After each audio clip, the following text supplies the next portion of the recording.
క్రీస్తు నేడు లేచెను. కూర్చోండి, చిన్న ప్రార్థన చేసుకుందామండి.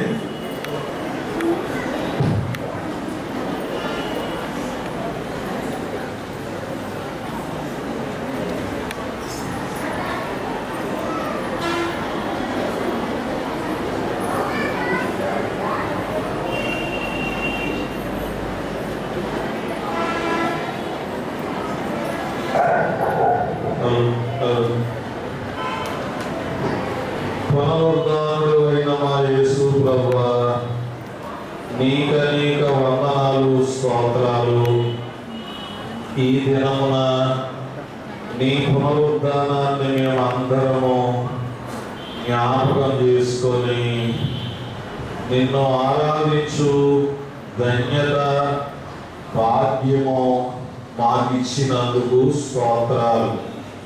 ప్రభువా, నీ సమాధి తెరవబడినట్లుగా మేము కూడా కలిగి ఉన్న శ్రమలలో నుండి, శోధనలలో నుండి, ఇబ్బందులన్నిటిలో నుండి మమ్మను బయటకు తీసుకురమ్మని, ఈ సమయంలో నీ నోటి మాట మాకు వినిపింప చేయమని, ఆరాధన అంతటి ద్వారా మహిమ పొందినందుకు స్తోత్రములు. ఇప్పుడు వాక్యము ద్వారా మాతో మాట్లాడి మహిమ, ఘనత, ప్రభావము పొందుమని యేసు నామమున మా కొరకు చనిపోయి మా కొరకు సమాధి చేయబడి మా కొరకు తిరిగి లేచి పునరుద్ధానుడైన యేసు నామమున అడుగుచున్నాము తండ్రి, ఆమేన్. కూర్చోండి అందరూ. విజయ గీతములు పాడవే, క్రీస్తుతో జయ విజయ గీతములు పాడవే.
కూడి వచ్చిన మనందరికీ ప్రభు యొక్క పునరుద్ధాన, మనందరము పునరుద్ధాన బలము చేత, శక్తి చేత నింపబడగలుగు ధన్యత ఈ పునరుద్ధాన పండుగలో ప్రభువు దయచేయుగాక.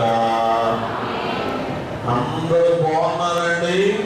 బాగున్న వాళ్ళందరూ ఒకసారి చేయి పైకి మరలా చెప్పండి, హ్యాపీ క్రిస్మస్. ఏమన్నారండి? Happy Easter. ఈస్టర్ అన్నట్టు లేదు, పోస్టర్ అన్నట్టు ఉన్నాయి. చెప్పండి వాళ్ళందరూ ఒకసారి, హ్యాపీ హ్యాపీ పునరుద్ధాన శుభములు కలుగునుగాక. పునరుద్ధాన శుభములు. దర్శించారమ్మా? దర్శనాలు అయిపోయినాయా? మీ పక్కన వాళ్ళకి ఒకసారి చెప్పండి, హ్యాపీ చేయకండి. నేను చెప్తాను కదా, కాబోయే మాస్టర్ గారికి నేను చెప్తున్నా, హ్యాపీ ఏస్తారు. విజయరత్న గారికి హ్యాపీ ఏస్తారు. అయిపోయిందమ్మా. మరి మరణాలు చెప్పండి. తల్లి చెల్లైనా అమ్మైనా బావైనా అక్కైనా ఎవరైనా పట్టణాలు ఉండాలని చెప్పాడు సార్. చెప్పండి. ఏసు మరణాల ప్రభు నందు ప్రియులారా, ఈ దినమున పరిశుద్ధ గ్రంథంలో ఒక వాక్య భాగాన్ని జ్ఞాపకం చేసుకున్నాం. లూకా సువార్త 24వ అధ్యాయము. లూకా సువార్త 24వ అధ్యాయము. లూకా సువార్త 24వ అధ్యాయము 31వ వచనము. వారి కన్నులు తెరవబడి ఆయనను గుర్తుపట్టిరి. అంతటా ఆయన వారికి అదృశ్యుడాయెను. ప్రభు నందు ప్రియులారా, ఈ పునరుద్ధాన పండగ దినాన ప్రభు యొక్క సమాధి తెరవబడుట మనందరం కూడా స్పష్టంగా, క్రైస్తవ సమాజం అంతా కూడా స్పష్టముగా గమనించినటువంటి గొప్ప గమనిక ఏమిటంటే, ఎవరైనా చనిపోయిన వారి యొక్క సమాధి తెరవబడిందంటే ఆ సమాధిలో ఉన్నటువంటి శవాన్ని, శవం అనకూడదు, పీనుగా అంటారు. ఆ సమాధిలో ఉన్న పీనుగును నక్కలో ఇంకా కుక్కలు పేరువమ్మ శవాలని నక్కలే తింటాయి ఎక్కువగా.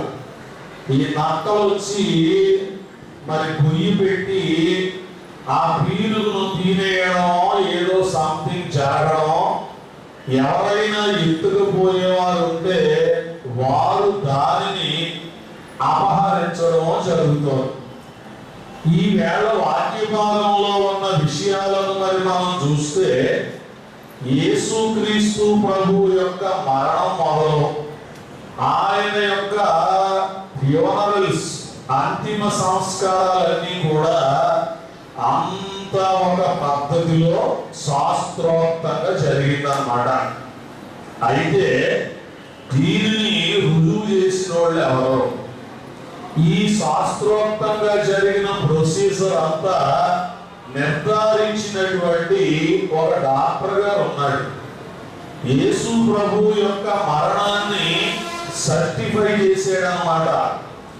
యూదుల చరిత్ర, ఇశ్రాయేలీయుల చరిత్ర లేదా యెరూషలేము చరిత్ర మనం ఒక మారు ఆలోచన చేస్తే, శిలువ మ్రాను మీద యేసు ప్రభు పలికిన 4వ మాట ఒకసారి గుర్తుకు తెచ్చుకోండి. ఏమన్నారు ఆయన? నా దేవా, నా దేవా, నా దేవా చెయ్యి విడిచిపెట్టావన్న మాట ఉంది కదా. ఈ మాట ప్రకారం కలిసి ఉన్న తండ్రి కుమారుని చెయ్యి విడిచిపెట్టేశాడు. విడిచిపెట్టేసిన తర్వాత 5వ మాట ఏమన్నాడు ఆయన? నేను తప్పికొని ఉన్నాను అన్నాడు. వెంటనే ఆయనకు అంత దాహం వేయడానికి కారణం ఏమిటంటే, తండ్రి అయిన దేవుడు ప్రభు చెయ్యి విడిచాక ప్రభు యొక్క ఆత్మ మరి నరకంలో ఉన్న వారిని రక్షించడానికి పాతాళ లోకంలోనికి దిగాడు. ఈ నరకంలో ధనవంతును లాంటి మార్పు లేని ఆత్మలో ఎన్నో ఉన్నాయి. నరకంలో ప్రియుల పాతాళ లోకంలో అగ్నిగుండం ఒక భాగం. ఈ అగ్నిగుండం యొక్క వేడి తగిలి మరి యేసు ప్రభు తప్పిపోన్నాడు.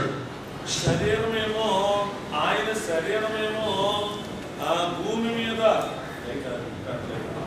మీద సమాధిలో ఉన్నదన్నమాట. ఆయన శరీరం, ఆయన ఆత్మను దేవుడు ఏం చేశాడు అంటే, పాతాళ లోకములో ఉన్న అవిధేయులు కొందరు ఉన్నారు. అంటే భూమి మీద మారకుండా దేవుని మీద తిరుగుబాటు చేసి దేవుని యొక్క ఆజ్ఞలను వినకుండా నోహు కాలంలో ఇలా బైబిల్ హిస్టరీ చూస్తే ఇలా చాలా చాలా రకాల ప్రజలు ఉన్నారు కదా. అవిధేయులైన వాళ్ళందరూ కూడా అపవాది వశంలో ఉన్నారు. ఈ అపవాది వశంలో ఉన్న వారిని కూడా యేసుక్రీస్తు ప్రభు అపవాది వశంలో ఉన్న వారిని రక్షించాలి. ఎందుకంటే ఆయన ఉద్దేశం ఏమిటండి? ఒక ఆత్మ అయినా నశించడం ఇష్టం లేదు. ఇప్పుడు వాళ్ళందరూ ఆత్మ రూపంతో ఉన్నారు, మానవ రూపంతో ఉన్నాం అన్నా చెప్పండి. కొంచెం పొడుగా ఉన్నా, పొట్టుగా ఉన్నా, తెల్ల ఉన్నా, నల్ల ఉన్నా, లావు ఉన్నా, సన్నంగా ఉన్నా, మన అందరం ఎలా ఉన్నాం? శరీరాకారంలో ఉన్నాం, శరీర రూపంలో ఉన్నాం. అవిధేయుల ఆత్మలు 1 పేతురు 4 అధ్యాయం 3 అధ్యాయం 19-20 వచనాలు మీరు చూస్తే ఆ అవిధేయులైన చదువుకోండి మీరు, టైం సరిపోదు. మరి ఇప్పుడు ఈ ఆత్మల దగ్గరకు ఆయన సువార్త ప్రకటించడానికి వెళ్ళాడు. సువార్త ప్రకటన వలన రక్షణ ఉంటుందని ఇప్పుడు చదవండి. 1 కొరింథీ 15 అధ్యాయము 2వ వచనాన్ని మీరు ఒకసారి చూస్తే ఎవరైనా చదవాలి. మీరు దానిని అంగీకరించితిరి, దాని అందే నిలిచి ఉన్నారు. మీ విశ్వాసము వ్యర్థమైతే చూడండి, అక్కడ మీకు ఒక మాట ఉంటుంది, సువార్త వలననే మీరు రక్షించబడ్డారు అనే మాట. మనం ఆ వచనంలో ఒకసారి చూస్తే అక్కడ ఏమని ఉంటుందంటే, ఆ ఉపదేశం చూడండి, నేను ఏ ఉపదేశ రూపముగా మీకు సువార్త ప్రకటించినో ఆ ఉపదేశమును మీరు గట్టిగా పట్టుకుని ఉన్న ఎడల ఆ సువార్త వలననే మీరు రక్షణ పొందువారై పొందురు. అందరి మాట జ్ఞాపకం పెట్టుకోవాలి. దేని వల్ల ఉందంట రక్షణ? అమ్మ దేని వల్ల ఉన్నదంట? సువార్త వలన ఏముందండి? రక్షణ వచ్చిందన్నమాట. సువార్త వలన మనకు రక్షణ వచ్చింది. ఇప్పుడు యేసు ప్రభువు కూడా పాతాళ లోకంలో అవిధేయులైన ఆత్మలు ఉన్నాయి కదా, ఈ ఆత్మల దగ్గరకు ఆయన ఆత్మ రూపంతో వెళ్ళి ఏం చేశాడు? 1 పేతురు 4:6, 1 పేతురు 1:4-6 మృతులు చూడండి మానవ రీత్యా తీర్పు పొందినట్లు చివరి వచనం మీరు చదువుకుంటే, మృతులకు వారికి కూడా సువార్త ప్రకటింపబడింది. చదివేశారు కదమ్మా. ఎందుకు యేసు ప్రభువు సమాధిలో ఎన్ని రోజులు ఉన్నాడు చెప్పండి? ఎన్ని రోజులు ఉన్నాడు? 3 రోజులు ఉన్నాడు. రోజులు 3, కానీ గంటల దగ్గరకు వచ్చేసరికండి 40 hours ఓన్లీ, 40 గంటలే ఉన్నాడు అన్నమాట సమాధిలో. ఏమండి, యేసు ప్రభు వారు సమాధిలో కేవలం 40 గంటలే ఉన్నాడు. ఈ 40 గంటలను ఏం చేశారంటే 40 చూడండి లెంత్ 40 hours అని మొదటి శతాబ్దంలో 40 గంటలే, రోజుకు 1 గంట చొప్పున 40 గంటలే శిలువ ధ్యానం చేసేవారు అన్నమాట. రోజుకు 1 గంట. ఇలా బాగలేదు, అంత ప్రయాసపడి రక్షణ తెస్తే 40 గంటలతో సరిపెడదామని ఆ 40 గంటలను గుడ్ ఫ్రైడేకి ముందు ఎన్ని రోజులు? 40 దినాలుగా కేటాయించి ఈ 40 hours 40 days గా ఇశ్రాయేలీయులు దేవుడు ఏం చేశాడు? సంవత్సరానికి చూడండి రోజుకి 40 దినాలు సంచరించి వచ్చినందుకు 40 రోజులకి అడవులు ఎంతకాలం తిప్పాడు? 40 సంవత్సరాలు ఎలా తిప్పాడు? అలా ఇక్కడ 40 hours లెంట్ని 40 days లెంట్ గా చేయడం జరిగింది. సరే వెళ్దాం. ఇప్పుడు శిలువ మ్రాను మీద ప్రభువు వేలాడినప్పుడు ఇలా చూడండి, అందరూ కూడా 9 అడుగులు ఎత్తైన శిలువ, పైన స్వాదులతో మరి కనబడకుండా కిరణం దిట్టంగా కట్టేడు బొమ్మ, ఏంటి బుడగం బాబు రేపు పేలిపోతాయి ఉండవు. ఈ వేళ కొంచెం ఇబ్బంది. చేతులు ఇలా చాచి ఉంచినప్పుడు ఏమైందంటే మేకులు కొట్టారు కదా, ఈ మేకు చెక్కే 6 అంగుళాలు మందం, చెక్క 6 అంగుళాలు మందం, చేతిలో నుంచి కొట్టడం వల్ల 8 అంగుళాలు మందం. ఈ మేకులు దిగగొట్టేసరికి ఏమైందంటే వెనక్కి వచ్చాక కింద మేకు మిగిలిపోయింది. కొంత భాగం అంగుళంన్నర మేకు మిగిలిపోయింది. తలుపుకి మేకు కొట్టారనుకో, మేకు మిగిలితే ఏం చేస్తారు? మడత పెట్టేస్తారు. మడత పెట్టి తిరగొట్టేస్తారు కదా. యేసు ప్రభు శిలువ కూడా అలాగే కొట్టారు. అయితే ఇప్పుడు ప్రభువు చనిపోయిన తర్వాత జరిగినటువంటి పరిస్థితి ఏంటంటే, ప్రభువునందు ప్రియులారా, శిలువ వెనక భాగం నుండి, ముందు భాగంలో ఉన్నారు కదా, వెనక భాగం నుండి నిచ్చెన వేసి ఆ నిచ్చెన మీదుగా ఆ మడత పెట్టిన మేకును మరలా తీసి దాన్ని బయటకు లాగి ఈ భౌతిక గాయాన్ని కిందకు దించడం కొరకు ఏం చేశారంటే ఒక నార వస్త్రము, ఏ వస్త్రం అండి? తెల్లని నార వస్త్రము. ఆ నార వస్త్రం అంటే మన భాషలో ఏమనాలి? ఇప్పుడు ప్రస్తుత భాషలో ఎప్పుడైనా లెనిన్ క్లాత్ అంటారు అన్నమాట. అమ్మ, ఉన్ని వస్త్రము అంటే టెరిబుల్ అన్నమాట. చూడండి, నార వస్త్రము అంటే లెనిన్, చాలా రేటు కదా. ఈ నార వస్త్రం ఏం చేశారు? ఇలా చూడండి, ప్రభు దేహం ఎలా ఉంది కదా, అతను వాళ్ళు ఏం చేశారు? ఇలా ఈ చేతి కింద నుంచి శిలువ అడ్డగడ్డి మీద నుంచి ఇలా చేతి కింద నుంచి ఇలా ఒకటి ఇలా పెట్టి ఈ రెండో కోసం ఇలా లాగారనమాట. అంటే భౌతిక గాయం అంతా కూడా ఈ వస్త్రం మీద బేస్ అయి ఉందన్నమాట. పైన ప్రభుని అలా కిందకి దించడం కొరకు ఆ కొసలు పట్టుకున్నారు, ఈ కొసలు పట్టుకున్నారు, తెల్లని వస్త్రం పట్టుకుని ఏం చేశారంటే వినాలి అందరూ కూడా, ఆ ప్రభు భౌతిక గాయాన్ని దించారు. దించిన తర్వాత ఆ వస్త్రాన్ని అలా శిలువ మ్రాను మీద విడిచిపెట్టేశారు. అందుకని శిలువల మీద చాలా మంది వేస్తా ఉంటారు కదా శిలువ, ఆ శిలువ మీద ఒక వస్త్రం ఎర్రది కానీ తెల్లది కానీ కనబడతా ఉంటాయి. ప్రభువును తెచ్చడానికి ఉపయోగించినది తెల్లని వస్త్రం. ప్రియులారా, మరి ఎవరిని ఎందుకు పెడతారంటే రక్తమయమైన దేహాన్ని దించడం వలన ఆ రక్తమయమైన దేహానికి ఉన్న ఆ రక్తమంతా దేహానికి ఉండడం వల్ల అది దానికి అంటుకున్నదని కొందరు భావన. అయితే గమనిద్దాం, చూడండి, ఇప్పుడు ఆయన చనిపోయాడు, శిలువ మ్రాను మీద చనిపోయాడు. మన బైబిల్లో కేక వేసాడు, ప్రాణాన్ని విడిచిపెట్టేశాడు, అయిపోయిందంట. దీనిని సర్టిఫై చేసింది ఎవరు అంటే డాక్టర్ లూకాస్. చూడండి, లూకాస్ వార్త, అపోస్తుల కార్యాలు, ఈ రెండు ఒక ఆయనే రాశాడు. వింటున్నారు కదండి. ఈయన ఒక వైద్యుడు, ఫేమస్ వైద్యుడు అన్నమాట, డాక్టర్ అన్నమాట ఆ రోజుల్లో. ఈయన కూడా యేసు ప్రభు one of the Jesus follower.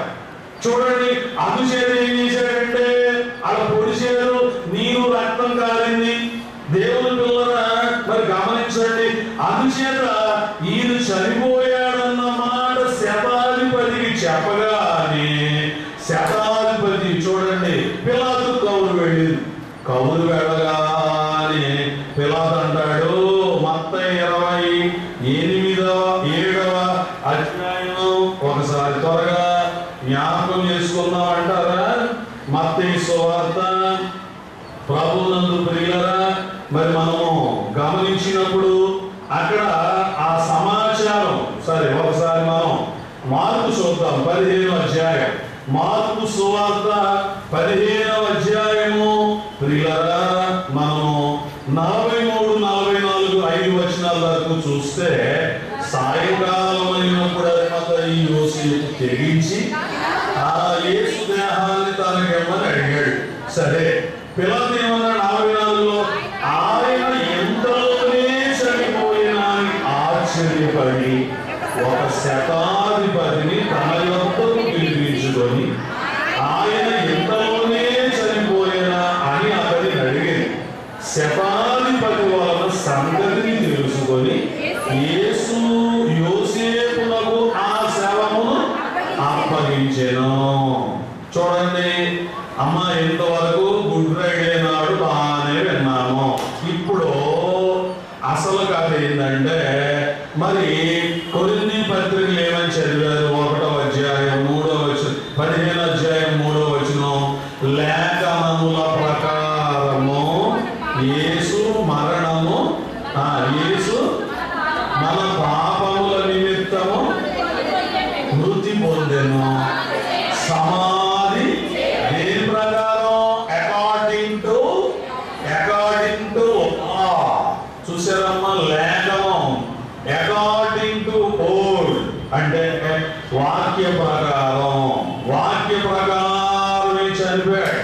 చాలా మంది అంటారు యేసుక్రీస్తు మరణంలో శాస్త్రీయత ఉందా? అది నమ్మితే మనకెందుకో, నమ్మకపోతే మనకెందుకో, మన కోసం చచ్చిపోయాడని విశ్వాసం ఉంది. అమ్మ మనందరికీ ఏముంది? విశ్వాసం ఉంది. ప్రియులరా, యోసిఫస్ అనేటువంటి బైబిల్ పండితుడు యేసు ప్రభు యొక్క చరిత్ర మీద ఎన్నో పరిశోధనలు చేశాడు. మొదటి శతాబ్దాల్లో శతాబ్దంలో సరి గుర్తులేదు, చాలా పరిశోధనలు చేశాడు. యేసు ప్రభు చనిపోయాడు బిబ్లికల్ గా బైబిల్ ఎట్లా చెబుతోంది విన్నారా? ఇది మత గ్రంథం, క్రైస్తవులకే సూటబుల్. మరి ఖురాన్ ప్రకారం ప్రభు చనిపోయిన 500 సంవత్సరాల తర్వాత మహమ్మద్ ప్రవక్త పుట్టి బైబిల్లో ఉన్న కొన్ని సంగతులు కాపీ కొట్టి ఖురాన్ రాశాడు. విన్నారండి? ఖురాన్ ప్రభు ఉన్న కాలంలో ఖురాన్ లేదు. ఖురాన్కు ఆరిజిన్ ఏది? మాట్లాడేంటంటే చెప్పిన అది ఎందులో నుండి వచ్చింది?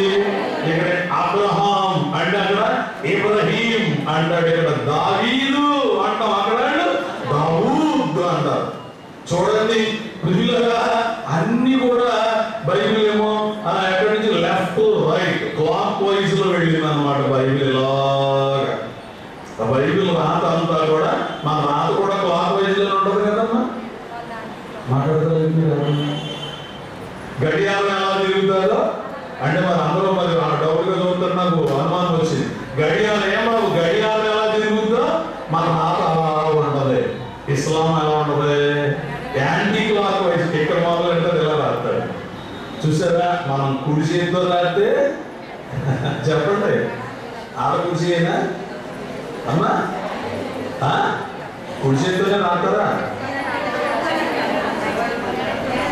పొరచేత్తో అంటారు కదా, పొరచేయ. చూడండి, కారణం ఏమిటంటే వినండి. మరి ఇప్పుడు ఆ మత గ్రంథంలో ఏమైనా ఉంటుంది?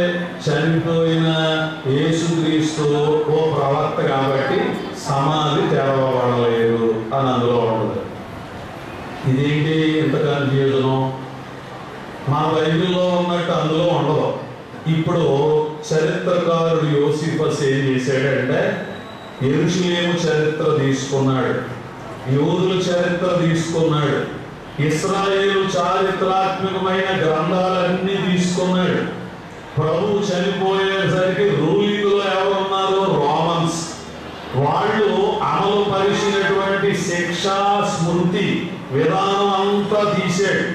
తీసి బయటికి తీస్తే అందులో నిజ నిర్ధారణ దాదాపు అతగాడు 16 గ్రంథాలు వెరిఫై చేస్తే ఆ 16 గ్రంథాలలో 14 గ్రంథాలు ఏమని చెబుతున్నాయంటే అతను సమాధిలో లేడు, సమాధిలో నుండి సజీవుడై బయటకు వచ్చాడు, క్రీస్తు నేడు లేచెను.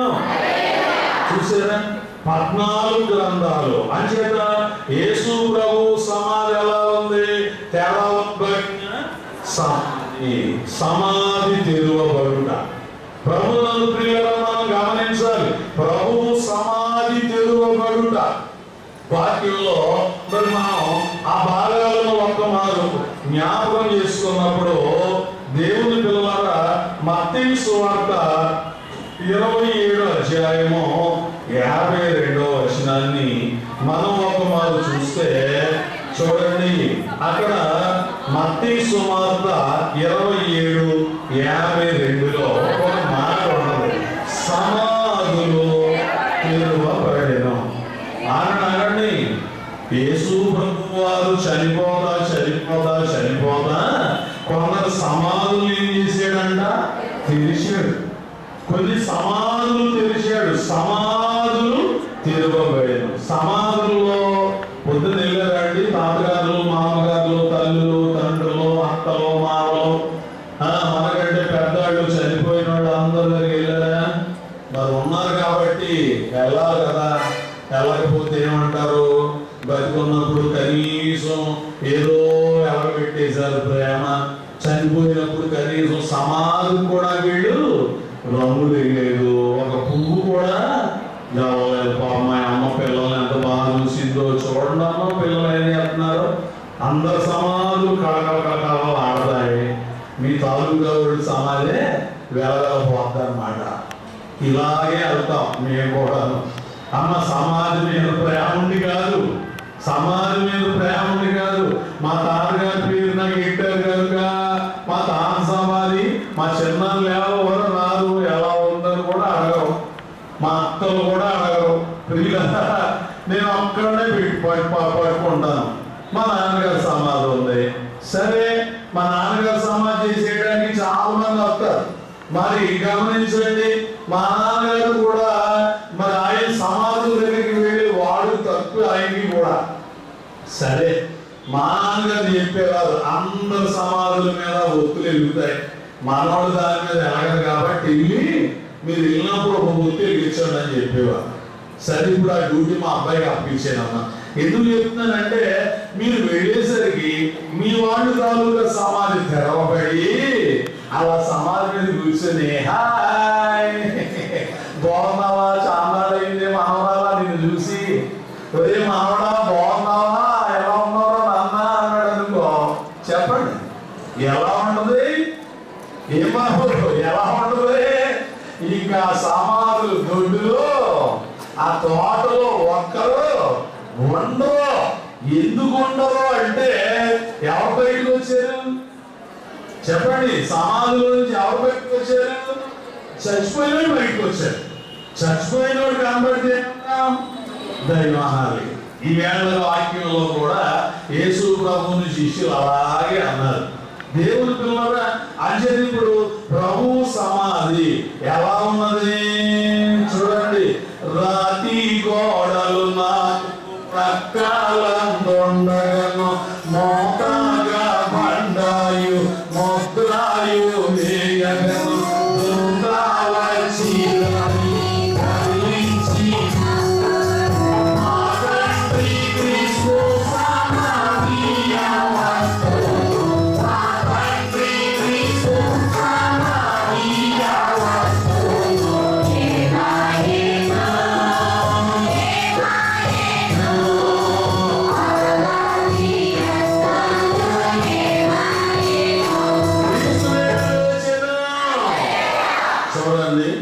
సమాధిలో ప్రభు ఉన్నాడు.